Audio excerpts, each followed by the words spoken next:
Hello guys, আসসালামু আলাইকুম। আপনাদের সবাইকে আশিক ইসলামের ইউটিউব চ্যানেলে স্বাগতম।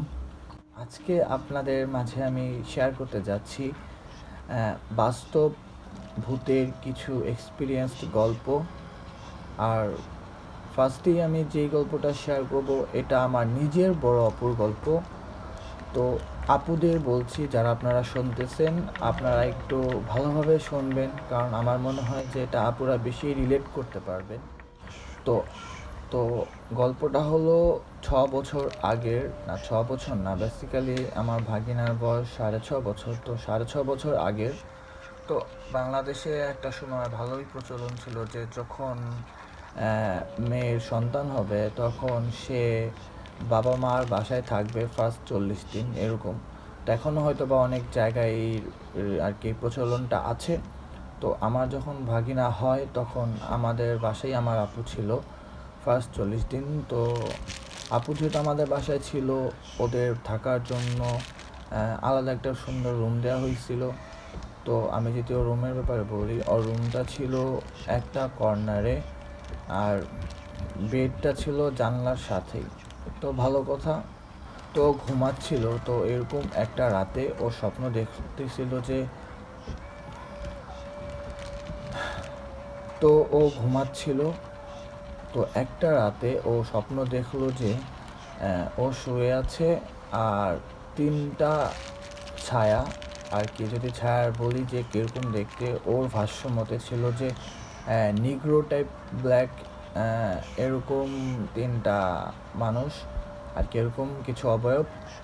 ওর তিনটা অবয়ব ওর দু পায়ে একটা চেপে ধরছিল, আর দুপাশে দু হাতে আর দুইটা চেপে ধরছিল, ঠিক আছে। আর আর ওই ছায়াগুলা ভয়ঙ্করভাবে হাসি দিচ্ছিল ওর দিকে তাকিয়ে। তো ও এটা দেখে নড়তে পারতেছিল না। তো ও যখনই দোয়া দরুদ পড়তেছিল, জানা সূরাগুলো পড়তেছিল, তখন যখন ও সূরা পড়ে তখন একটা টাইমে ছায়াগুলা ওইগুলো একটু ওকে ঢিল দেয়, একটু প্রেশার কমায় দেয়। তো ও যখন একটু থামে তখন আবার ওই ছায়াগুলো আবার প্রেশার বাড়ায় দেয়। তো এরকম ও আবার যখন সূরাগুলো পড়ে তখন আবার একটু প্রেশার থামায় দেয়। তো এইভাবে হচ্ছিল। তো এরকম হতে হতে একটা টাইমে তারপর ছেড়ে দিছিল। তো এইটা ছিল একটা রাতের গল্প। তো এটা যেহেতু স্বপ্ন, তো স্বপ্ন তো হতেই পারে অনেক কিছু। তো এটা এভাবেই আসলে আর কিছু বাড়ানো হয় নাই। তো এরকম একটা দিন স্বপ্ন দেখলো। তো এরকম আরও একদিন ও ঘুমাচ্ছিল। তো ঘুমাতে ঘুমাতে ও ভোর সকালের দিকে আর কি, বাইরে তখন মোটামুটি আলো হালকা হালকা এসে পড়ছিল নাকি। তো হঠাৎ করে ও জানলা দিয়ে তাকাইলো, তাকানোর পর দেখতেছে যে ঠিক থাইয়ের ওই পাশে, যেহেতু থাই গ্লাসটা ভিজুয়াল ছিল, তো থাইয়ের বাইরের অংশে ও দেখতেছে যে একটা বাচ্চা, বাচ্চাটা কতটুকু বছর বলছিল, মেবি 4-5 বছর এরকম টাইপের, মেবি একটা বাচ্চা ও বলছিল যতটুকু, যে একটা বাচ্চা জানলার ওই পাশ থেকে তাকিয়ে ওর দিকে হাসতেছিল, আর ওর বেবির দিকে তাকে হাসতেছিল। তো বলে রাখা ভালো যে আমাদের ফ্ল্যাটটা হলো 4 তলায়, হ্যাঁ। আর 4 তলায়, আর যেই প্লাসটায় আর কি, যেই পাশটায় আমাদের ফ্ল্যাটটা, আমাদের পাশের প্লটে কিন্তু কোনো বিল্ডিং নেই। তো যার কারণে আমাদের এই পাশটা কিন্তু পুরা খালি, ঠিক আছে। তো এই যেহেতু 4 তলায় আর নিচে এই পাশে কিছু নেই, তো জানলার পাশে একটা বাচ্চা আসার তো কোনো আসলে কোনো ওই নেই, তাই না? একটা বাচ্চা শূন্যে কীভাবে ভাসবে? তো ও এই জিনিসটা যখন দেখলো যে একটা বাচ্চা ওর দিকে এভাবে তাকায় আছে, আর ওর বেবির দিকে তাকায় তাকে হাসতেছে, তো তখন ও ইনসিকিউর ফিল করলো যে ওর বেবির দিকে তাকায় হাসতেছে কেন। তো ও এটা নিতে না পেরে ও চিৎকার দিয়ে ওঠে। তখন আমি আসলে নর্মালি ঘুমাইলে আমার খেয়াল থাকে না, এত কিছু বুঝি না, তো আমি শব্দটা শুনি নাই। তবে আমার আম্মা শুনছিল। তো আমার আম্মা তারপর উঠে দৌড়ে ওর রুমে যায়। তো ওর রুমে যাওয়ার পর ও এই ব্যাপারটা বলে, তখন আম্মা আর কি ওর সাথে ছিল। তো আমি যখন পরদিন সকালে আর কি উঠি, তখন আমি আর কি এই গল্পটা, এই ঘটনাটা আর কি আমি শুনতে পারছিলাম। তো এইটা ছিল একটা গল্প। আর ওর এই 40 দিনের মধ্যে ওর সাথে এই দুইটা ইনসিডেন্টই হয়েছিল, আর হয়েছিল নাকি আর আমি এভাবে জিজ্ঞাসা করি নাই। ও নিজে থেকে এই দুইটাই বলছিল। তো আপনারা যারা জানেন হয়তো বা শুনেছেন যে যখন প্রেগনেন্সি হয়, যখন বেবি হয়, তখন নাকি এইসব প্যারানর্মাল এই জিন বা যাই বলেন, এগুলোর নাকি একটা আলাদা অ্যাট্রাকশন থাকে এগুলোর উপর, বেবিদের উপর। তো হয়তো বা এই থেকেই কিছু চেষ্টা করছিল বা এমনিতেই আসছিল, আমরা জানি না। তো এটাই ছিল বেসিক্যালি আমার বড়াপুর ঘটনাটা। তো আমাদের এই ফ্ল্যাটে আমার নিজেরই আরও দুটো ঘটনা আছে। তো এই দুটো ঘটনার মধ্যে আমি অলরেডি দুটো ঘটনাই আপনাদের কাছে শেয়ার করেছিলাম আমার আগের একটা ভিডিওতে, বাট ওই ভিডিওটা যেহেতু কপিরাইট স্ট্রাইক দিয়েছিল, আমি জানি না কেন দিয়েছিল। মেবি আমি টাইটেলে শুধুমাত্র রাসেল ভাইয়ের একটা শোয়ের যে শোটা, ওই নামটা আমি শুধু ইউজ করছিলাম কিছু ভিউ গেইন করার জন্য, মেবি ওইটার জন্যই করছিল। তো আন্তরিকভাবে আমি দুঃখিত যে আপনাদের সেই দুটো গল্প যেটা এখন নাই। তো আমি দুটো গল্প এখন শেয়ার করতেছি না, তবে দুটো গল্প থেকে একটি গল্প আমি এখন আপনাদের শেয়ার করতেছি, যেটা এটা একই ফ্ল্যাটের। তো আমি শুরু করছি। তো এই ঘটনাটা হলো 2015 কি 2016 দিকের। তো তখন আমিও এরকম আমার রুমে ঘুমাচ্ছিলাম। তো আমি বলে রাখা ভালো যে আমি গরম হোক শীত হোক সবসময় একটা পাতলা চাদর হলেও আমি নিয়ে ঘুমাই। তো তখনও আমি এরকম একটা চাদর পাতলা কিছু একটা নিয়ে আমি ঘুমাচ্ছিলাম রাতের বেলা। তো হঠাৎ করে আমি আসলে অনুভব করলাম যে আমি আমার উপরে একটা প্রেশার অনুভব করলাম। এত প্রেশার অনুভব করার পর যেহেতু আমি পাতলা চাদর মোড়ে ঘুমাচ্ছিলাম, তো আমি তখন তাকায় দেখলাম যে আমার চাদরের ওই পাশে, তার মানে সঠিক আমার ঠিক আর কি পাতলা চাদরের ওই পাশে, মানে চাদরের উপরে কিছু একটা কালো ছায়া আমার উপর বসে আছে। ঠিক আছে, আমার উপর এভাবে বসে আছে আর আমাকে প্রেশার দিতেছিল যে আমি নড়তে পারতেছিলাম না। তো আমি নড়তে পারতেছিলাম না, আমি আসলে অনেক আমার নিজস্ব যতটুকু সামর্থ্য ছিল আমিও প্রেশার দিতেছিলাম। আর আমি কালো ছায়াটা দেখতেছিলাম যে ওটা আমার উপর এভাবে প্রেশার দিয়ে বসে আছে। তো আমি এরকম প্রেশার দেওয়ার পর একটা টাইমে আমি আসলে কোনো সূরা এগুলো কিছু পড়ি নাই, যেটা সত্যি কথা। তো আমি প্রেশার দিচ্ছিলাম, তো হঠাৎ করে ছায়াটা একটু সরে গেল। তো আমি তাড়াহুড়া করে বেড থেকে নেমে আমি তাড়াতাড়ি করে আমার রুমের লাইটটা জ্বালাই। আর বেসিক্যালি আমার দরজা সবসময় লক করা থাকে, তো আমি আর দরজাটা খুলি নাই। আমি লাইটটা জ্বালানোর পর আমি আমার বেডের দিকে তাকাই যে আসলে ব্যাপারটা কী ছিল বা কী। তো আমি দেখলাম যে কিছু নাই। তো আমি আমার বুকে আসলে একটু থুতু দিলাম, যেটা আর কি আমরা ভয় পেলে করি নর্মালি। তো এটা দেওয়ার পর আমি আমার বেডের দিকে অনেকক্ষণ আমি তাকায় ছিলাম যে আসলে ব্যাপারটা কী ছিল। তো আমি যখন কিছু দেখলাম না, আমি মেবি 1 মিনিট 2 মিনিট এরকম এখানে দাঁড়াইছিলাম। আমি আসলে আর রাতের বেলা প্যানিক করি নাই বা দরজাও খুলে ডাক দিই নাই কাউরে, কারণ আর কিছু হচ্ছিল না। আর ছোটোকালে আমার নিজের সাথে আরও কিছু ঘটনা আছে, তো ওগুলো আমি পরেই শেয়ার করবো। তো যেহেতু আমি ছোটোকালে আর কিছু এক্সপিরিয়েন্স আছে, তো আমার একটু সাহস ছিল এই ব্যাপারে। তো আমি যখন দেখলাম যে রুমের মধ্যে কিছু নাই আর তেমন কিছু হচ্ছে না, তো আমি 1-2 মিনিট পর তাকায় থাকার পর আমি আবার এসে আমার রুমে শুয়ে পড়লাম কাঁথা মুড়ু দিয়ে। তো এটাই ছিল একটা রাতের গল্প ওই দিনের মতো। তো এই পরদিন বা এরপর আর কোনো কিছু হয় নাই। তো আরেকটা ঘটনা আছে, ওটা টোটালি আলাদা ঘটনা। তো ওইটা আমি শেয়ার করব হয়তো বা অন্য কোনো দিন। তো এখন আপনাদের মাঝে আমি যেই গল্পটা শেয়ার করব সেটা হলো আমাদের এই বাসারই আরেকটা গল্প। তো আমাদের এই বাসাটা করা হয়েছিল 3 ভাগে। মানে হলো ফার্স্টে 2 ইউনিট করা হয়েছিল একবার 4 তলা। তো ওইটার সাথে পরে অ্যাড করে এভাবে আর কি বিল্ডিংটা সামনের দিকে বড় করা হয়েছে, নতুন নতুন ইউনিট অ্যাড করা হয়েছিল। তো ফার্স্টে যখন পেছনের 2 ইউনিট ছিল, আমি এই বাসার একটু ডিসক্রিপশন আপনাদের দিতে চাই, তাহলে আপনারা বুঝতে পারবেন। এই ঘটনাটা আসলে আমি আগেই বলে রাখি, এই ঘটনা যে অনেক বড় ভয়ের কিছু সেটা না, তবে যেহেতু একই বাসায় আরও 2টা ঘটনা আমি বলছি, আর আমার নিজেরও একটা ঘটনা আছে। আর এখন যে ছোটো গল্পটা বলতে চাচ্ছি এটাও যেহেতু এই বাসার, তাই আমি তাড়াতাড়ি করে একটু বলে ফেলি যে এই বাসাটা এরকম ছিল একটা সময় যে আমাদের ফার্স্টে এই বাসাটা ছিল মেস, আর পেছনের অংশে পরে আমরা আর কি দুইটা ফ্ল্যাট করে এভাবে আর কি 4 তলা করি ফার্স্টে 2 ইউনিটের। তো তখনও কী ছিল, আমাদের বাসার একটা পাশে ছিল একটা খালি বাউন্ডারি, সেখানে অনেকগুলো গাছ ছিল। আর ওই খালি বাউন্ডারি আর আমাদের বাসার সীমানার মধ্যে একটা পরিত্যক্ত টয়লেট ছিল ভাঙাচোরা। ময়লা টলা থাকতো অনেক, বুঝতেছি নি, যেহেতু ম্যাচ ছিল, ওই ম্যাচের লোকেরাও ময়লা টলা ফেলতো মেবি, তো এই জন্য ময়লা টলা ছিল। আর এই ময়লা টলা পিচাস এগুলো আর কি এসবের জন্য আর কি ভালো। আর বাউন্ডারিতে তাল গাছ না খেজুর গাছ, তাল গাছ আছে, তো তাল গাছ আছে, তো আর অনেক গাছপালা আছে। তো অবশ্যই একটু ভয়ানক ভয়ানক একটা ব্যাপার ছিল আগে ওই সময়টা, এখন আর ওরকম নাই। তো এইরকম ছিল। তো তখন আমাদের, যেহেতু আমরা তখন এই বাসায় থাকতাম না, তখন এই বাসায় তত্ত্বাবধানের জন্য কেয়ারটেকার রাখা ছিল। তো কেয়ারটেকার তার পরিবার নিয়ে থাকতো। তো রাতের বেলা সে যেহেতু তার দায়িত্বে আছে যে সেটা রাউন্ড দিতেছিল বাসায়, তো সে হঠাৎ করে নিচে থেকে দেখলো যে ছাদের উপরে কেউ একটা মানুষ আর কি, কেউ একটা মানুষ বলতে আর কি কিছু একটা সে দেখছে, মানুষ, যার মানুষের মতো আর কি। তো সে নিচের থেকে দেখার পর উপর থেকে ডাক দিল, দেখলো যে ওই জিনিসটা সরে গেল। এখন কথা হলো, রাতের বেলা তো কিচি গেট লাগানো থাকে, তো তাহলে ওই টাইমে আননোন কোন মানুষ হবে। তো উনি এটা বোঝার জন্য উনি তাড়াতাড়ি ওনার ওয়াইফকে নিয়ে উনি ছাদে গেছে। তো ভাবছে চোর টোর নাকি আনতেন, তো উনি ছাদে গেছে। তো ছাদে যাওয়ার পরে দেখে যে আলটিমেটলি কিছু ছিল না, ঠিক আছে, কিছু ছিল না। তো এই রাতের বেলা কোনো মানুষ বা কোনো ফ্ল্যাটের কেউ ছিল, এটা আসলে কতটুকু পসিবিলিটি আমি জানি না, তবে ওনার কাছে এটা একটু অন্যরকম লাগছিল। আর এটা যখন আমাদের শেয়ার করছিল, তো আমি এই গল্পটাও বলে ফেললাম।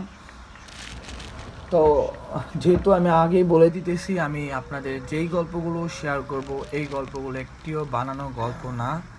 আর আমি অবশ্যই এখানে জিন আসছে বা গলা কাটা জিন, জিন পুরা দেখা গেছে দাঁত নাই, জিনের চোখ লাল, কিংবা হুজুর আসছে, তান্ত্রিক আসছে, এগুলা কোনো গল্প ছিল না। যেহেতু বাস্তব আমি গল্প থেকে বলতেছি, এগুলা কোনো ছিল না। ছোট ছোট কিছু গল্প ছিল, যার কারণে আমি যে রাসেল ভাই বলেন আর ডক্টর আলিফের স্টোরি যেখানে পাঠাতে হবে এগুলাই বলেন, আমি আসলে কোথাও পাঠাই নাই, কারণ আমি জানি এগুলো তারা শেয়ার করবে না, যেহেতু ছোট ছোট স্টোরি। তো আমি এখানেই শেয়ার করতেছি আমার নিজের। তো এখন আপনাদের মাঝে আরও দুটো গল্প আর কি, 2 দিনের মেবি গল্প শেয়ার করবে আরেকজন, তার নাম হলো ইয়াদি। তো তার গল্প আপনারা তার থেকেই শুনুন। আসসালামু আলাইকুম। আমি 2 দিনের 2টা স্টোরি বলতে যাচ্ছি। ফার্স্ট দিনের গল্পটা হলো, তখন রাত 12টার মতো বাজে। তো আমি তখন মাত্র শোয়ার জন্য আসছি। তো শোয়ার জন্য আসার পরে আমার 2 কানে 2টা ইয়ারফোন, মেবি গান শুনতেছিলাম এরকম কিছু। তো এখন আমার জানালার ওই সাইডে অনেকগুলো বাড়ি, বাড়ির পাশে আবার একটা রাস্তা। তো আর ওই রাস্তার একদম মাথায় একটা মসজিদ আছে। মসজিদের ওই সাইড দিয়ে যে রাস্তাগুলো, সেই রাস্তাগুলো না মানে একদম নীরব, মানে দিনের বেলাও একদম ঠান্ডা ঠান্ডা নীরব এরকম থাকে। তো যাই হোক, ওই সাইড থেকে মনে হতেছিল যেন মানে জোরে জোরে শব্দ আসতেছে কিসের জন্য। তো আমি কান থেকে একটা ইয়ারফোন খুলছি, খোলার পরে মানে মনে হতেছিল যেন হাতুর দিয়া কোনো বাঁশের মধ্যে মানে বাড়ি দিতেছে, বাড়ি দিয়ে ওই বাঁশটা মাটির মধ্যে গাড়তেছে, এরকম একটা শব্দ। তো এরকম জোরে জোরে শব্দ হইতেছে, মানে একটু হইতেছে, আবার শেষ হয়ে যেতেছে শব্দটা, আবার কিছুক্ষণ পর আবার সেম শব্দটা হইতেছে। তো আমি না সেরকম একটা পাত্তা দেইনি। আমি ভাবছি যে মাত্র 12টা বাজে, তো বাইরে যে কোনো শব্দ হইতেই পারে বা মানুষজন কিছু একটা করতেও পারে, এরকম শব্দ হইতেই পারে। তো ব্যাপারটা ওই পর্যন্তই ছিল, মানে আমি আর ব্যাপারটা নিয়ে ভাবিই নাই, আমি আমার মতো। তো এরপরে আমার আবার রাত জাগার অভ্যাস, আমি আবার রাতে ঘুমাই না। আমার মাঝে মাঝে ফজরের আজান দেয়, তারপর আমি ঘুমাই এরকম।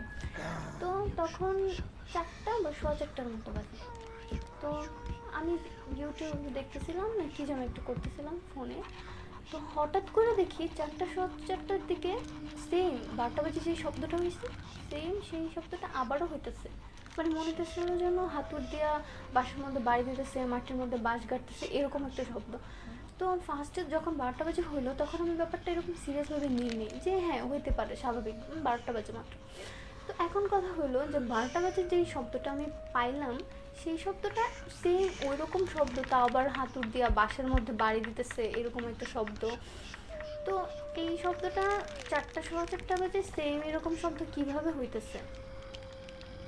মানে তখন আমার একটু ভয় লাগতেছিল যে 12টা বাজে স্বাভাবিক মানা যায়, কিন্তু এই 4টা সোয়া 4টা বাজে সবাই ঘুমাইতেছে, এরকম আবার শব্দ হইতেছে আবার চলে যেতেছে, হইতেছে আবার চলে যেতেছে, এরকম এই শব্দটা কীভাবে হইতেছে। তো ফার্স্ট দিনের গল্পটা এই পর্যন্তই ছিল। ওইটা এইটুক ছিল, দেন আমি ঘুমাই গেছি। তারপরে আমার দাওয়াত ছিল নানু বাসায়, তো আমি নানু বাসায় চলে গেছিলাম। তো নানু বাসায় 3-4 দিন মেবি ছিলাম। থাকার পরে আমি যেদিন আসি আমার বাসায় আবার আসার পরে মানে আস্তে আস্তে আমার সন্ধ্যা হয়ে গেছিলো। তো সন্ধ্যাবেলা আসার পরে ফ্রেশ হওয়ার পরে খুব টায়ার্ড ছিলাম, তো ঘুমাই গেছি।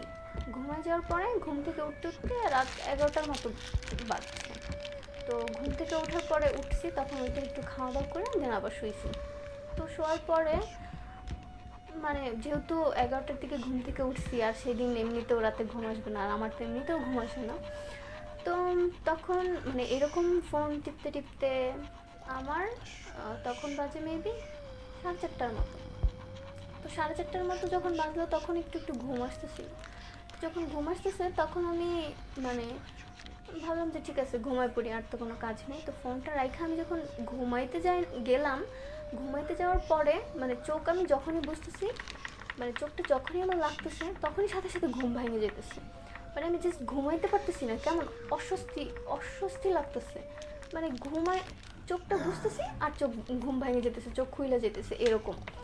আর আছে না যে আমরা একটু ঘুমাইছিলাম মানে 10 মিনিট 15 মিনিট বা আধা ঘন্টা, মানে সময়টা একদমই কম। মানে মনে হইতেছে যেন আমি চোখ বুঝতেছি, মানে 1 মিনিটও আমি মানে চোখটা বুঝে থাকতে পারতেছি না। ঘুম যে আমার চোখে মানে 1 মিনিট আমি ঘুমাইতে পারতেছি না, সাথে সাথে ঘুম ভেঙে যেতেছে। মানে মনে হইতেছে না যেন কোনো বাজে স্বপ্ন দেখা বারবার, মানে যতবারই আমি ঘুমাইতে যেতেছি ততবারই আমার ঘুম ভেঙে যেতেছে, চোখের সামনে বাজে কিছু আসতেছে, এরকম একটা জিনিস হইতেছে বারবার। তো হওয়ার পরে মানে যখন এটা হইতেছে মানে বারবার যখন আমার ঘুম ভেঙে যেতেছে তখনই আমার ভয় লাগতেছিল যে মানে কী হইতেছে, আমি ঘুমাইতে যেতেছি বারবার, মানে সময়টা 1 মিনিটও না যে আমি চোখটা বুঝা থাকতেছি, সাথে সাথে ঘুম ভেঙে যেতেছে। মানে যখনই আমার ঘুম ভেঙে যেতেছে, ভেঙে গেল লাস্টে যখন আমার ঘুমটা ভেঙে গেল, ঘুম ভেঙে যাওয়ার সাথে সাথে আমি বাইরে মানে কুকুর ডাকতেছিল। তো কুকুর ডাকতেছিল, তো তখন আরেকটু ভয় লাগতেছিল যে মানে আমার বারবার ঘুম ভেঙে যেতেছে, বাইরে আবার কুকুর ডাকতেছে। কুকুর ডাকার সাথে সাথে আমি এমন একটা শব্দ পাইলাম, মানে রাত্রিবেলা কোনো একটা বাচ্চা কান্না করে, স্বাভাবিক তাই না, যে মানে ছোট বাচ্চারা থাকলে ওদের ঘুম ভেঙে যায় বা ওদের কোনো সমস্যা হলে ওরা রাতে কান্নাকাটি করে, ঠিক আছে। কিন্তু অবাক হওয়ার মতো একটা বিষয় হলো যে মানে কুকুর ডাকতেছে সাথে সাথে আমি শুনলাম যে একটা বাচ্চা, একদম বাচ্চা, ছোট বাচ্চা, মানে আওয়াজটা শুনে না মনে হইতেছিল যে একদম ছোট একটা বাচ্চা হাসতেছে।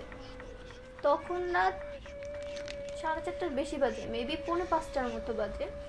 তো এরকম একটা সময়ে মানে কুকুর তো ডাকতেছে, আমার বারবার ঘুম ভেঙে যেতেছে, আমি ঘুমাইতে পারতেছি না, খুব অস্বস্তি লাগতেছে। আর সাথে আমি শুনতেছি একটা বাচ্চা হাসতেছে, কান্নাটা স্বাভাবিক কিন্তু একটা বাচ্চা হাসতেছে এত রাতে, কেমন একটা মানে অস্বস্তিকর একটা ব্যাপার। হাসতেছে, তাও আবার মনে হইতেছিল যেন আমরা যখন কোনো একটা জিনিস দেখি, দেখার পরে মানে কোনো একটা জিনিস দেখে আমরা মজা পেলাম তো আমরা হাসতেছি, খুব ফানি একটা জিনিস দেখলাম দেন আমরা হাসতেছি, এরকম মানে আমরা যে ইচ্ছাকৃতভাবে হাসি না, একটা জিনিস দেখা মজা পেলাম দেন আমরা হাসতেছি, সেরকম মনে হইতেছিল যেন মানে ইচ্ছাকৃতভাবে হাসতেছে বাচ্চাটা।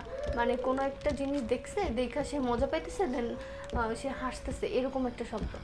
মানে বাচ্চার হাসিটা শুই না জাস্ট আমার বুকের মধ্যে জাস্ট কাঁপা উঠলো যে এত রাতে, মানে তখন আজানের আগে, মানে 4:45টার দিকে, এত রাতে আমার বাবার ঘুম ভেঙে যেতেছে, খুব অস্বস্তি লাগতেছে, স্বাভাবিক, এটা মাইনে নিলাম যে ঠিক আছে আমি বারবার খারাপ স্বপ্ন দেখতেছি, বারবার আমার ঘুম ভেঙে যেতেছে, কিন্তু এত রাতে মানে একটা বাচ্চা হাসতেছে কীভাবে। আর হাসিটা আবার থাইমা গেল কখন, যখন মানে পাশের রুমে তো আমার আব্বা আম্মু থাকে, তো আমার ছোটো একটা বোন আছে, ও মেবি অসুস্থ ছিল, তো ও মেবি তখন উঠছিল, তো আম্মু ঘুমের মধ্যে ওর সাথে কথা বলতেছিল কি যেন। মানে আমি যখনই আম্মুর আওয়াজটা যখন আমার কানে গেল, আমি আম্মুর আওয়াজটা পাওয়ার সাথে সাথে ওই শব্দটা থাইমা গেল একদম। দেন আমি কিছুক্ষণ চুপ করেছিলাম যে দেখি এখন শোনা যায় কিনা, দেন তারপর আর কোনো কিছুই শোনা গেল না। তারপর আমি আর ঘুমাই নেই, দেন আজান দিছে, আজান দেওয়ার পরে তারপর আমি ঘুমাইছি। তো এটাই ছিল আমার 2 দিনের 2টা স্টোরি। জানি না কীরকম, কিন্তু আমি ফেস করছি। তো আমার নিজের কাছে খুবই অস্বস্তি লাগতেছিল, খুব ভয়ও লাগতেছিল। ফার্স্টের কাহিনীটার থেকেও সেকেন্ড দিন যেটা হইলো সেই দিন আমি একদম বেশি ভয় পেয়ে গেছিলাম, বিশেষ করে বাচ্চার মানে কান্না তো না, মানে যদি কান্না করতো দেন স্বাভাবিক ছিল, কিন্তু একটা বাচ্চা হাসতেছিল, ওই হাসির শব্দটা শুই না খুবই ভয় লাগতেছিল। তো যেই আপুরা একা একা ঘুমান আপনারা অবশ্যই সাবধানে থাকবেন, কারণ যদিও এখন ওইরকম আসলে ঢাকা সিটিতে বা বাংলাদেশেই বলেন বা পৃথিবীতেই বলেন এই জিনিসগুলোর না ওরকম আর প্রভাব নাই, কারণ এখন দেশের এরকম অবস্থা হয়েছে যে মানুষ থাকারই জায়গা নাই, ভূত জিন এরা কোথায় থাকবে। তো এই জন্য আসলে ওরকমভাবে আর নাই, বাট একটা সময় ছিল এগুলার ভালো গল্প শুনতে পারতাম, যেমন আমি নিজেও আমার নানা নানি থেকে অনেক গল্প শুনছি। তো গল্প শুনছি, এখন হয়তো বা অনেকের কাছে মনে হয় যেগুলো বানোয়াট গল্প বা মানুষ বানায় বানায় বলে, বাট যাদের কাছে এক্সপিরিয়েন্স গল্প আছে বা যাদের পরিবারের সাথে হয়েছে তারা শুধু এগুলো আসলে বিলিভ করে। তো আমাকে যারা চেনেন আপনারা অবশ্যই আমি জানি বিলিভ করবেন, কারণ আমি বানানো গল্প বলার মানুষ না বা বানায় কিছু বলার মানুষ না। তো এখন আপনাদের কাছে গল্প শেয়ার করবে আমার কাজিন খালাতো ভাই বিজয়। গল্পটা শেয়ার করবে বিজয়। তো এই গল্পটা আমিও শুনছিলাম, বাট আমি চাচ্ছি গল্পটা ও নিজের মুখ থেকেই বলুক, যেহেতু ওর নিজের গল্প। তো শুনে ফেলি। আসসালামু আলাইকুম, আমি বিজয় আহমেদ। আমি থাকি বাড্ডা, উত্তর বাড্ডা। আর আমি আজকে আপনাদের যে ঘটনাটা বলবো সেটা হলো আমার সাথে ঘটে যাওয়া ছোটোবেলা। আমার মনে আছে, লাইক আমার যখন বয়স 12 12 হবে, ভাই 12-র মতো। সো তখন আমি খুব ছোট। তো তখন ঢাকার এই যে বাড্ডার দিকে ধরতে গেলে অনেকটাই গ্রাম সাইডের মতো ছিল। তো তখন বর্ষার পানি উঠলে মানে বাসার সামনে পানি চলে আসতো এরকম। তো ওইদিকে ম্যাক্সিমামই মানে টিনের বাসা প্লাস হইলো আপনার। আর আমাদের বাসাটা ছিল একতলা বিল্ডিংয়ের মানে দোতলা বিল্ডিংয়ের ছাদ নর্মালি ওই রকম। তো এদিকে যেহেতু গ্রামের টাইপের ছিল, ওইদিকে একটা পরিচিত নাম হলো বাগানবাড়ি। তো বাগানবাড়িতে অনেক প্রবলেম ছিল, মানে অনেক। ওইখানে নাকি একটা বট গাছ ছিল, বট গাছের নিচ দিয়ে নাকি কেউ যাইতে পারতো না। তো ওই বট গাছের নিচ দিয়ে নাকি কেউ গেলে সে সাথে সাথে মারা যেত। সো ওই বট গাছটা যখন ছিল তখন মানে একদিন আমার মানে গল্পটা হলো আমার ফুফা। তো আমার ফুফা একদিন নাকি তাকে নাকি বলছে রাতের বেলা যে সে যদি ওই বট গাছের সামনে যেতে পারে, বন্ধুরা বলতেছে যে রাতের বেলা যদি সে বট গাছের সামনে যেতে পারে তারে মানে 5,000 টাকা দিবে, এরকম একটা বাজি ধরছে তারা। তো তখন তো বুঝেনি ভালোই, 5,000 টাকা অনেক টাকাই, মোটামুটি 10-12 সালের দিকে, মানে বন্ধু বান্ধব তো ইয়ং, মানে বুঝেনি তো, তখন তার বয়সও কম। তো সে ওই গাছের কাছে জিদ করে সে বললো যে হ্যাঁ যাবো। কারণ মানে সে একটু সাহসী ছিল, এই কারণে সে মানে বললো যে আচ্ছা আমি যাব। তো তার ফ্রেন্ডরাও বললো আচ্ছা ঠিক আছে। মানে ওনারাও ডিসাইড করলো রাতের বেলা ওনার পিছিয়ে পিছিয়ে যাবে। সে কী করলো, রাতের বেলা ল্যাংটা হয়ে, সম্পূর্ণ ল্যাংটা হয়ে সে ওই ওই রোডে হাঁটা ধরলো। আর ওই রোডটা ছিল এরকম যে আপনার লাইক যে আগে মাটির যে রোডগুলো না, গ্রামের যেরকম মাটির রোড, আবার পাশে ডান পাশে পুষ্করণীয় ছিল, বাগানবাড়ির পাশে অনেক বড় পুষ্করণীয় ছিল। আবার ওদিকে একটা নাম করা জায়গা ছিল ভাঙ্গাবাড়ি। আবার মানে ধরতে গেলে ওইখানে ধান চাষ, বিভিন্ন চাষ হইতো মানে মেনলি। আর অনেক মানুষ ওইখানে ঘুরতেও আসতো দিনের বেলা। তো রাতের বেলা যখন উনি রওনা দিল, তখন অনেক দূর কিছুক্ষণ যায়, উনি ভাবতেছে ওনার কিছুক্ষণ যাওয়ার পথে উনি শুনতে পায় যে কিছু একটা শব্দ ওনার সাইড দিয়ে আসতেছে। তো কিছু একটা শব্দ শুনে আবার থামায় যায়, মানে থাইমা যায়। আর তারপর সে আগাইতে থাকে। তো পিছের দিকে সে ভয়ে তাকাইতেছিল না। তো কিছুক্ষণ সামনে যাওয়ার পর তার বন্ধুরাও দূর থেকে তারা ফলো করতেছিল। কিছু দূর যাওয়ার পর তার বন্ধুরা আর যায় নাই, তারা চলে আসছে, ভাবছে আসলেই সে গেছে। তো সেই ফুবা যাচ্ছিল, ফুবা যাওয়ার পথে হঠাৎ করে একজন মুরব্বীকে দেখতে পাইছে। সো মুরব্বী নাকি তারে বলছে, নাম ধরে ডাক দিছে তার। তো তার নাম ধরে ডাক দিয়ে বলতেছে তুই কই যাস। উনি বলতেছে আমি বাবা, আসলে আমি চাচা, আমি বাবা না চাচা বলতেছিল, চাচা আসলে আমি আসলে ওই বট গাছের কাছে যাব, তো আমি আমার ফ্রেন্ডের সাথে বাজি ধরছি। মুরব্বী নাকি একটা থাপ্পড় দিছে তার কানে।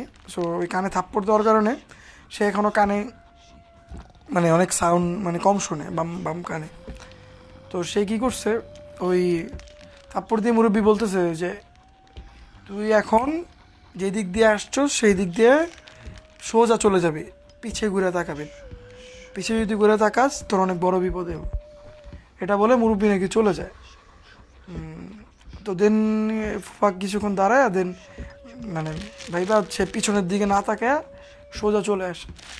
আর ফুফা তখন ওই মুরব্বিটাকে বলতেছিল যে আমার ফ্রেন্ডের সাথে বাজি ধরছি, আর মুরব্বি তখন থাপ্পড় দিয়ে বলতেছিল যে তুই যে বাজি ধরছো সেই টাকাটা পেয়ে যাবি, তুই যা। তো সে যখন গেল তার ফ্রেন্ডরা বিশ্বাস করছে যে সে বট গাছের ওইখানে গেছে, তারপর সে বাজির টাকাটা তাকে দিয়ে দেয়। কিন্তু ওই বট গাছের সামনে মানে কেউ যাইতে পারে না, কারণ ওটা কি মানে কি ছিল ওই লোকটা, নাকি আসলেই কোনো মুরব্বি ছিল ওর আগে, এরপরে সে কেউ দেখতে পারে নাই, মানে উনি আর কখনো দেখে নাই, ওটা এলাকারও কোনো মুরব্বি টুরব্বি ছিল না, তো ওটাকে উনি আর দেখতেও পারে নাই কখনো। কিন্তু ওই বট গাছের যে কোনো কিছু ওছিলা ধরে আসছিল কিনা ওটা এখনও জানা যায়নি। কিন্তু ওই বট গাছটা এখন আর নাই। কিন্তু যতটুকু জানি যে ওই বট গাছটা কাটার সময় অনেকগুলা হুজুর, মানে অনেক হুজুর, মানে বা অনেক যারা ছিল বড় বড় গণ্যমান্য, মানে যারা নামাজ টামাজ পড়ে 5 ওয়াক্ত, তারা নাকি যখন বট গাছটা কাটছে বট গাছ থেকে রক্ত বেরিয়েছে। আর অনেক মানে যখন একটা গাছে পোজ দিছে ওইখান থেকে নাকি রক্ত বের হয়েছে। তো এই গাছটা কাটতে নাকি অনেক হুজুর, মানে অনেক বড় বড়, মানে যারা ওলামাকরামরা, তারা যারা মানে তাদেরকে অনেক প্রয়োজন হয়েছে, বিকজ করে যারা হলো যারা 5 ওয়াক্ত নামাজ পড়ে তারা অনেকেই ছিল, মানে তারা এই গাছটা কাটতে অনেক মানে ধরতে গেলে মানে যখন পুরা গাছটা কাটছে মানে তাদের পরিবারও অনেক প্রবলেম হয়েছে, মানে গাছটা নিয়ে অনেক প্রবলেম ছিল, কারণ এই গাছের নিচটা যেই যেত তাকেই মেরে ফেলতো। আর মাঝে মধ্যে এমন হয়েছে যে বিভিন্ন সময় আমরা যত শুনতে পাইতাম যে ওইখানে নাকি কল্লা কাট, মানে কল্লা কাটা পাওয়া যেত, মানে মানুষের গলা কাটা এরকম বিভিন্ন মানে মানে ওইখানে মাটির তলতে পড়ে আছে, গলা কাটটা পড়ে আছে, মানে এরকম। সো ওটা ওটা কি এখনও মানে পুরোপুরি জানা যায়নি। এই ছিল আজকের আমার প্রথম ঘটনা। আমার দ্বিতীয় ঘটনা হলো, তো যেহেতু আমি বাগান বাড়িতেই থাকি, তো বাগান বাড়িতে আমার বাসাটা হলো বাগান বাড়ি থেকে একটু কাছে, মানে একটু সাথেই, মানে বাগান বাড়িটার সামনের দিকে একটু পিছের দিকে হলো আমার বাসাটা। তো তো মনে আছে আমি যখন প্রথমে যে বলতেছিলাম যে ছোট ছিলাম, আমার বয়স 12 বছর, 10 থেকে 12 বছর ছিল, তো আমার বয়স এখন হলো 22 বছর, তো আরও 10 থেকে 12 বছর আগের কাহিনী। তো আমার বাসার সামনে একটা মানে মাটির রাস্তা ছিল তখন, আর প্লাস হলো মানে পুষ্করণী ছিল, পুষ্করণী ছিল। তো পুষ্করণী ছিল, ওই পুষ্করণীতে মানে মানে বিভিন্ন ড্রেনের ময়লা টয়লা এগুলো মানে বুঝে নিত মানুষের, ড্রেনের বিভিন্ন ময়লা টয়লা ওই ফালানো হইতো, বিভিন্ন কিছু ওরকমই পড়তো। তো আমি ছোটোবেলায় তো আমার বাসার পাশে আমার বিল্ডিংয়ের সাথে আবার ছিল কদম গাছ, 3টা কদম গাছ ছিল, আর একটা নারিকেল গাছ, আর একটা ফুলের গাছ ছিল, কি ফুলের জানি গাছ ছিল, তো ওটা কদম ফুল না কি ফুল জানি বলতো, তো ওই একটা ফুলের গাছ ছিল। তো ওই অনেকগুলো গাছ ছিল, মানে কদম গাছ ছিল। তো আমার বিল্ডিংয়ের ছাদে ওই কদম গাছের জন্য রাতের বেলা আমরা যখন ঘুমাতাম, রড মানে 2টা রড, মানে 2-3টা রড একসাথে অনেক জোরে বাড়ি খেত। রাতের বেলা আমরা ঘুমাইতে পারতাম না, মানে রাতের বেলা হঠাৎ করে মানে অটোমেটিক মানে রডে বাড়ি খাচ্ছে। আর আমাদের বিল্ডিংয়ের পিছনে মানে একটা ময়লার একটা জায়গা ছিল, অনেক ময়লা, মানে ওইখানে আপনার মানে লাইক পাশে বাড়ি একটা ছিল, ড্রেনের ময়লাগুলো ওইখানে ছিল, এখানে একটা নারকেল গাছ ছিল আর কদম গাছও ছিল ওইখানেও। তো আর আমাদের ওই যে কদম গাছ ছিল ওইখানে নাকি আমার দাদার আব্বা, যে বড় আব্বা ছিল, সে নাকি আগে একটা ভূত পালতো, মানে ওনারা নাকি ওরা খাবার দিত। আমার দাদা প্রায়ই দেখতো, আমার দাদা যখন ছাদে তার রুম ছিল, সে রুম থেকে বেরোয় যখন বাথরুমের দিকে যেত, তো তখন সে মাঝে মধ্যেই দেখতো যে ছাদের মধ্যে কিছু একটা নামাজ পড়তেছে, মানে ছাদের মধ্যে, তো সাদা কালারের বা এরকম সামথিং যে। তো একদিন আমি বিকাল দিকে আমি নর্মালি মা নিচে পানি আনতে গেছে, আমাদের মানে মোটরে পানি নেই, তো মা গেছে পাশের ওই সামনের চাপ কলের দিকে পানি আনতে। তো পানি আনতে গেছে, তো আমি তখন ঘুম থেকে উঠে আম্মুকে পাই নাই, তো ভাবলাম যে মুই যদি পাই নাই যে ছাদে যাই, ছাদের দিকে একটু ঘুরান দিয়ে আসি যে ছাদে কেউ আছে কিনা। মানে ছাদে তখন ছোটো, খেলাধুলা পছন্দ করতাম, ছাদে বিকাল দিকে খেলি বিভিন্ন কিছু। আমি তখন ছোট, তখন মানে খেলাধুলা করি। তো তো তখন মনে হলো যে না একটু ছাদে যাই। ছাদে যাই যখন দেখি যে ছাদে যখন খেলাধুলা করতে উঠলাম, তখন হঠাৎ করে দেখি যে ছাদে কেউ নাই, ছাদ পুরো ফাঁকা। আমি এবার করলাম কি, ছাদের এক সাইডে এসে দাঁড়ায় বাতাস, মানে তখন বাতাস অনেক জোরে, মানে নর্মালি আমরা যতটুকু জানি যে কোন মাসে জানি বসন্তকালে মানে নর্মালি বাতাস থাকে তো অনেক মোটামুটি। তো তখন মানে অনেক বাতাস ছিল। তো ছাদের মধ্যে যখন আমি দাঁড়াইছি তখন খুব অনেক বাতাস ছিল, হঠাৎ করে কেউ নাই ছাদের মধ্যে। আমি হঠাৎ করে গেছি, মানে ওইখানে হঠাৎ করে দেখলাম যে কেউ ছাদে নাই। আমি অবাক হইলাম যে ছাদে আসলে কেউ নাই। তখন হঠাৎ করে দেখলাম কি আমার পিছনের দিকে আমার নানা আর দাদা একটা টেবিলের মধ্যে বসে তারা গল্প করতেছে। তো আমি বললাম যে নানা দাদা বসে আছে, দেখলাম যে হঠাৎ করে আমার ফুফাতো ভাইও চলে আসছে, ইমন। তো ও যখন চলে আসলো, তো আমি তো ওর সাথে খেলতেছি। এমন সময় দেখলাম কি আমার যে পাশে কদম গাছ ছিল, কদম গাছের সাথে একটা দেওয়াল ছিল, দেওয়ালের মধ্যে একটা রং দিয়ে ভূত আকারে আঁকা ছিল। মানে কে আঁকছে আমি জানি না ওটা, বাট ওটা আঁকা ছিল। ওটা আঁকা ওটা থেকে না, ওই দেওয়ালটা থেকে না কিছু একটা মানে কিছু একটা বেরোইছে, গলার মধ্যে অনেক তসবি আর চুলগুলো অনেক বড় বড়। তো ওটা ওই লোকটা না, মানে আমি আরও খেলতেছি, আমার ফুফাতো ভাই ও ধরতে আসছে। তো ধরতে আসার মধ্যে আমার ফুফাতো ভাই করছে কি, ওরা লাথি দিচ্ছে ওইটাকে। তো ফুফাতো ভাই যখন লাথি দিয়েছে, ফুফাতো ভাইকে কিছু করে নেই। তো ফুফাতো ভাইয়ের দেখা দেখি আমিও লাথি দিতে গেছি, আমাকে ধরে ফেলছে। ধইরা ও করলো কি, আমাকে দেওয়ালের ভিতরে নিয়ে গেছে, মানে টান দিয়ে দেওয়ালের ভিতরে নিয়ে গেছে। নিয়ে যে হ্যাঁ, দেওয়ালের ভিতরে নিয়ে যেয়ে ডাইরেক্ট ওই এরপরে গাছের মধ্যে নিয়ে গেছে। আমি তো চিৎকার করতেছি যে দাদা, নানা, ইমন, মানে ওদের ডাকতেছি, কেউ তাকাইতেছিল না, সারা দিতেছিল না, মানে কেউ কোনো কিছু না। মানে মনে হচ্ছে আমি চিল্লাইতেছি বাট কেউ শুনতেছে না, মানে আমি চিল্লাইতেছি কেউ শুনতেছে না এরকম। তো তারপর মানে মানে আমার একবার দম আটকে আসতেছিল লাইক ওরকম ওই সময়টা। তো আমার মনে আছে যে তখন হঠাৎ করে আজান দেয়। কপালটা ভালো ছিল যে আমার যখন ওটা আমি যখন ডাকতেছিলাম, আর ওটা কিন্তু লিটারেলি ছিল আমার চোখের ধোকা। আমার ফুয়াতো ভাই, নানা দাদা যে বসে ছিল, ওটা চোখের ধোকা। ওটা আসলে ওই ওই শয়তান বা জিন যেটাই বলেন, ভালো জিন ছিল, সে আমার কোনো ক্ষতি করেনি। তো ওটা আসলে আমাদের ধোকা দিছে কিনা, মানে পুরোটা টোটালি ধোকা দিছে। মানে উনি আমার মানে লাইক মানে পুরো জিনিসটাই এনভায়রনমেন্টটা তৈরি করছে যে মানে নানা দাদা, ওই যে ওরা আমার ফুফাতো ভাই ওরা ছিল, মানে এটা এনভায়রনমেন্টটা ক্রিয়েট করছে। তো দেন আমি যখন চিৎকার করতেছিলাম কেউ শুনতেছিল না। হঠাৎ করে যখন আজান দিচ্ছে তখনই মানে আমি দেখলাম যে আমি দেওয়াল থেকে হঠাৎ করে মানে আমি মানে নর্মালি আমি আবার দাঁড়ায় আছি এক জায়গায়, মানে ওই দেওয়ালের পাশে আমি দাঁড়ায় আছি। তখন আমি দৌড়ে যায় ছাদ থেকে নাইমা আমি দেখি যে আমার আম্মু মানে পানি নিয়ে আসতেছে। তো আমি আম্মুর জড়ায় ধরছি, ধরে আম্মুকে আর কিছু বলি নাই। তারপর আম্মুর সাথে আমি মানে হাঁটতে হাঁটতে চলে আসি, মানে আমি বয়ের ঠেলায় মানে আমি আর কাউকে বলিনি। তো 3-4 বছর পর আমি আমার মাকে শেয়ার করি এবং আমাদের কাজিনদেরকেও আমি শেয়ার করি। এই ছিল আমার পার্সোনাল লাইফের ঘটনা।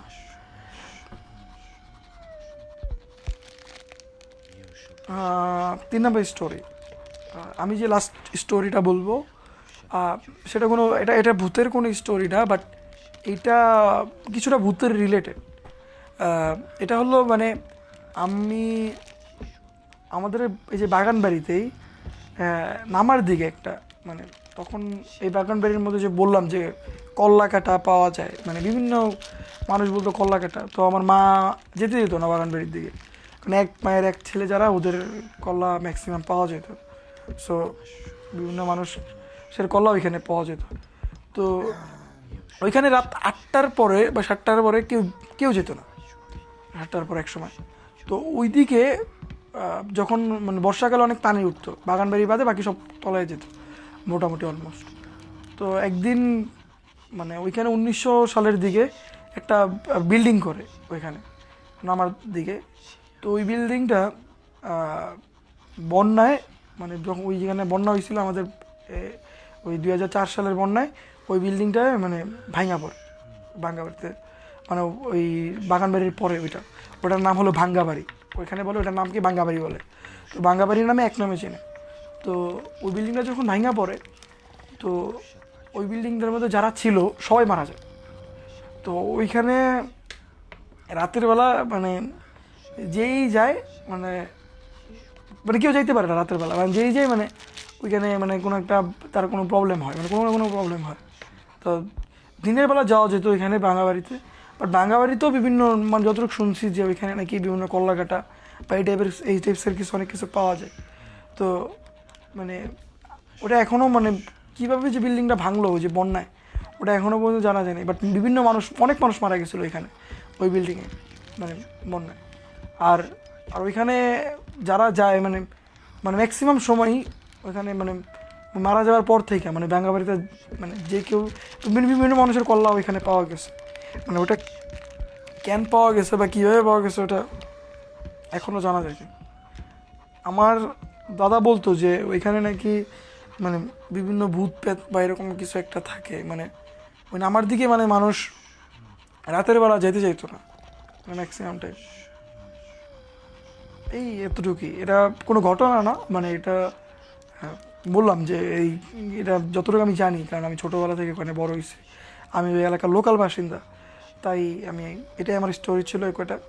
তো ইনশাল্লাহ নেক্সট টাইম যদি নতুন কোনো স্টোরি নিয়ে আমি আপনাদের সাথে আবার আসসালামু আলাইকুম। তো আশা রাখি আপনাদের গল্পগুলো ভালো লাগছে আর ভালো লাগতেছে। আর ভালো লাগা কতটুকু আমি জানি না, তো আপনারা হয়তো বা অন্য অন্য যেখানে গল্পগুলো শুনেন সেখানের মতো হয়তো বা গল্পগুলো অত বড় বড় না, কিংবা বড় বড় কিছু অলা না। তবে গল্পগুলো বাস্তব, আর বাস্তবগুলো এই জন্যই আপনাদের কাছে শেয়ার করা। আর আমি ভিডিওটাতে তেমন কোনো ডাউনলোডেড ব্যাকগ্রাউন্ড মিউজিক আমি ইউজ করব না, যেহেতু কপিরাইট বা কপিরাইট ক্লেম যেন না আসে। তো এই জন্য আমি সম্পূর্ণ নিজের কন্টেন্ট রাখবো এই ভিডিওটাতে। তো আজকের মতো আমি এখানেই বিদায় নিতে চাচ্ছি। আর বলে রাখা ভালো যে আপনাদের যদি ভালো রেসপন্স থাকে, আর আমি যদি দেখি যে আপনাদের আরও শুনতে ইচ্ছা করে, যেহেতু আমি আগে বলেছি যে এই গল্পগুলো তত বড় বড় না বা অনেক সিনেমেটিক স্টোরি নাই এখানে, তাই হয়তো আপনাদের অনেকে ভালো নাও লাগতে পারে যারা নর্মালি অন্য অন্য গল্পগুলো শুনে থাকেন। তারপরে যদি আপনাদের এই ছোট ছোট যে এক্সপিরিয়েন্সগুলো আছে, যদি আপনাদের এগুলো শুনতে ভালো লাগে, যদি আপনাদের আরও আগ্রহ থাকে, তাহলে আপনারা অবশ্যই কমেন্ট সেকশনে জানাবেন। আর যদি আমি ভালো রেসপন্স পাই, তাহলে আমি নিজে যে গল্প বাকি আছে এই গল্প শেয়ার করব, আর বাকি রিলেটিভ যারা আছে তাদের থেকে আমি গল্প কালেক্ট করার চেষ্টা করব। তো বাকিটা সম্পূর্ণ আপনাদের চাহিদার উপর। তো আজকের মতো এখানেই বিদায় নিচ্ছি। আমি আশিক ইসলাম ছিলাম আপনাদের সাথে। ভালো থাকবেন, সুস্থ থাকবেন। আসসালামু আলাইকুম।